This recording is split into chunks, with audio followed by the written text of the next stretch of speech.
Hey guys, happy Sunday. How is everybody today? Been a while since I got to post a little bit of a YouTube video. And today I wanted to talk to you about hard seltzers.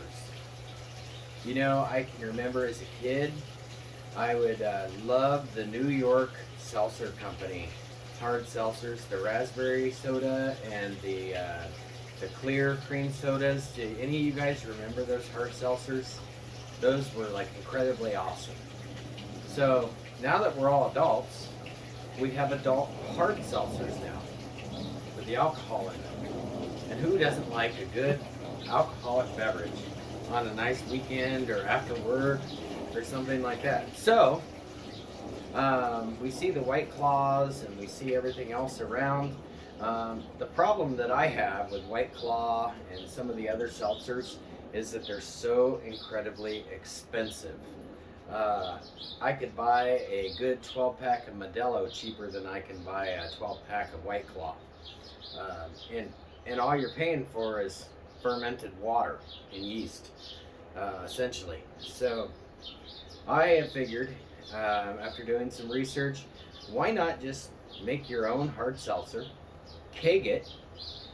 You can add your own flavoring, since White Claw and other brands is limited on flavors that you can even get. So for a fraction of the price, for like, maybe $10 is what I spend on at most on everything. $10, I can make my own 5-gallon keg of hard seltzer. So I'm going to show you the walkthrough. Now, a typical brew day, when I go to brew beer, a typical brew day takes me a half day, plus cleanup. With the seltzer, we're looking at 20 minutes tops. That's including the cleanup. That's how easy this recipe is. So, I have my my induction burner outside, and I have 1.5 gallons of water in the induction burner. You really only need 1 gallon, but 1.5 gallons would do just perfectly. Your sanitizer, packet of the proper brand seltzer. It's a Yeast Nutrient with everything that they have in it. A bag of Lutra yeast that you can pick up from the brew shop. It's OYL 071 through Omega Yeast. Omega and Imperial yeasts do such an incredible job on any brew. But the nice thing about the Lutra is that everything comes out clean. Clean, crisp, and clear. This one will do an excellent job on everything. 5 gallons of spring water. Corn sugar or dextrose. Now, I have seen a lot of videos. You can also use table sugar for this if you do not have dextrose. But I have it on hand because I do a lot of brewing, so I'm just going to use the 4 pounds of dextrose. A couple other things that you'll probably need is your hydrometer, pH meter, and just the thermometer so we could temp the water. And it looks like right now our water is at 188. So I'm going to go ahead and turn off the machine at this point in time. Now, I have sanitized my scissors, and sanitization is key here. We want to make sure that everything is properly sanitized.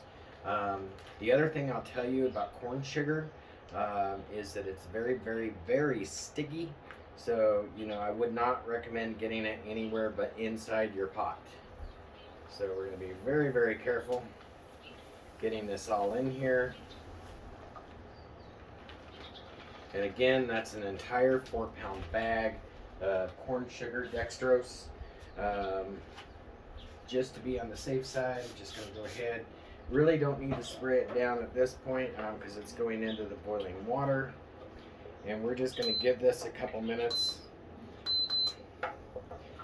just to dissolve and clear. And then the other thing that I'm going to add into this is the Yeast Nutrient. For those of you that may have missed the beginning of the video, the reason that I'm spraying things down is it's just a sanitizer. The solution is Star Sand mixed in with the water. And then we're going to add that Yeast Nutrient in there as well. Now, the instructions say to let this boil for 10 minutes. You really don't need to let it boil for 10 minutes.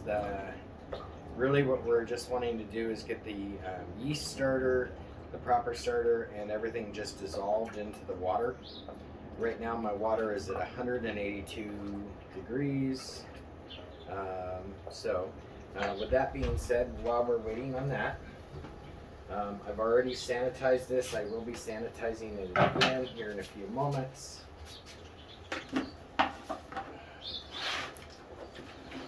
But we're going to take the rest of our water at this point in time, and we're just going to make sure it's in the bucket.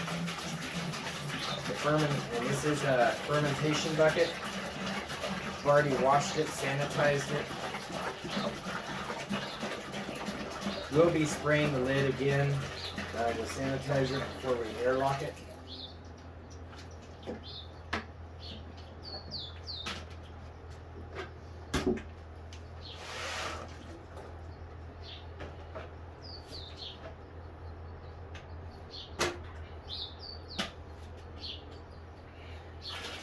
Now each of these are 2.5 gallons. It's kind of nice. So if you don't have, and I do have a big 5-gallon jug, but rather than putting that out, I just kind of wanted to make it easy for the purposes of this video.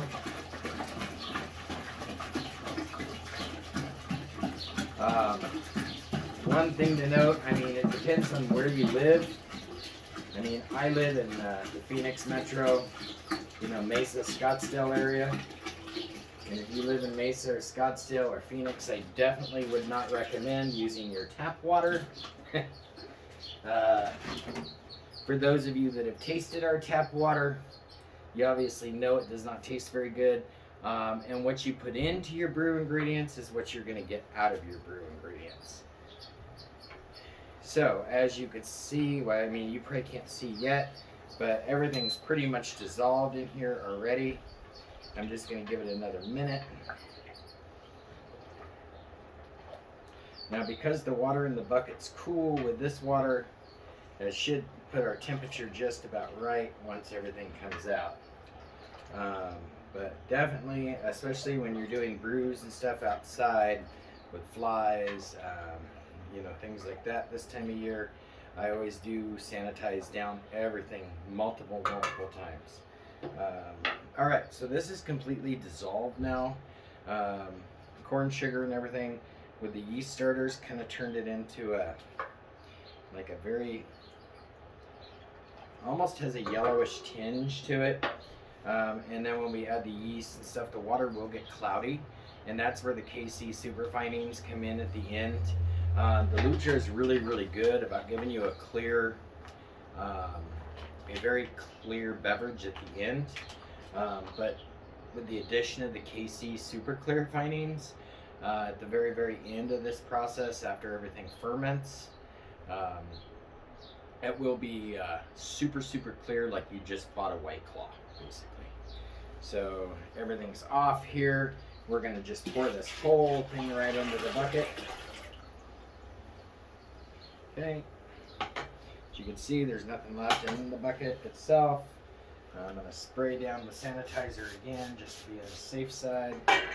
And actually, because I'm using this bucket, I'm just going to swap over to my big bucket. We just want to make sure everything's stirred very, very well. Okay, I'm going to leave that in here. Okay. I'm going to show you how easy this process is here. Just doing a quick temp on it. Okay, so the water itself right now is at 85 degrees, which is perfect for this strain of yeast. So the temperature range on the Lutra, you will ferment anywhere from 68 to 95 degrees. Next thing that we're going to do,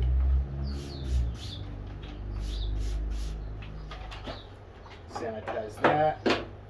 I'm just going to sanitize my scissors one more time just to be on the safe side. Prefer to be very, very clean. Alright, the Lutra yeast is going in.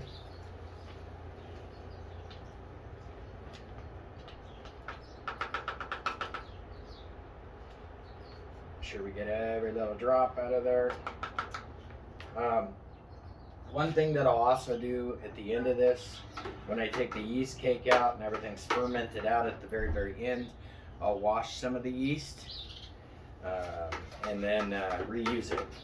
And I'll do a video on that at that point in time, and you guys can see yeast washing and how to reuse the yeast. Alright, so everything's stirred up.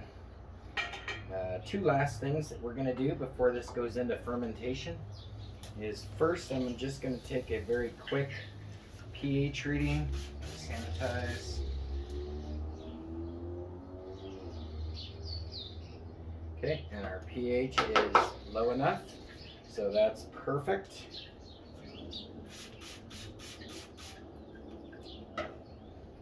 Okay, sanitize.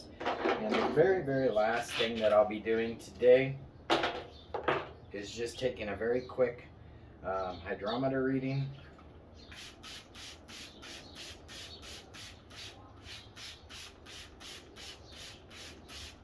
Alright, so I normally would use a container to put this in.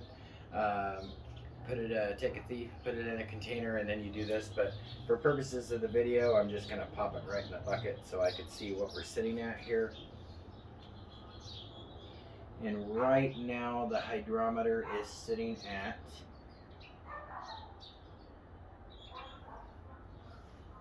as soon as the water stops spinning here, I'll have a little bit better of an idea.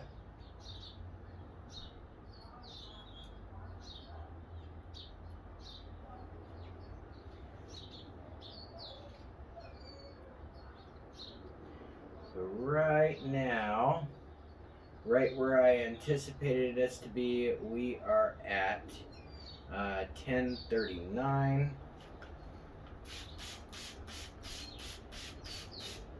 So I'll wash that when we get in the house. Last step.